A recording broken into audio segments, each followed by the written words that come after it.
আসসালামু আলাইকুম। আজকে দেখাবো কিভাবে খুব সহজেই নিকা কলম তৈরি করা যায়। তো চলুন দেরি না করে ভিডিওটি শুরু করা যাক। প্রথমে আমি আমার প্রয়োজনীয় জিনিসগুলো নিয়ে নিয়েছি। প্রথমে আমি একটি কলমে লেস পেঁচিয়ে নিচ্ছি যেন ফিতাটা খুলে না আসে। গ্লু দিয়ে ভালো করে আটকে নিচ্ছি, একটু একটু করে দেখছেন।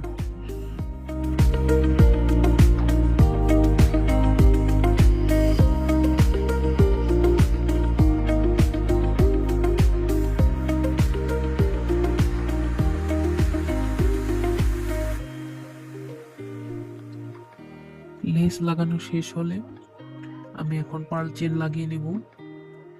এই লেসের ফাঁকে ফাঁকে যে লাইনটা হয়েছে এই লাইনটার মাঝ দিয়ে আমি পার্ল চেন লাগিয়ে নিব। পার্ল চেন লাগানো শেষে আমি একটি মোর পালক নিয়ে নিলাম। প্রথমে মাপ দিয়ে দেখে নিলাম, একটু সাইজটা কেটে নিতে হবে, বড় হয়ে গেছে। এখন লাগিয়ে নিচ্ছি। পালক লাগানো শেষে আমি একটি বো লাগিয়ে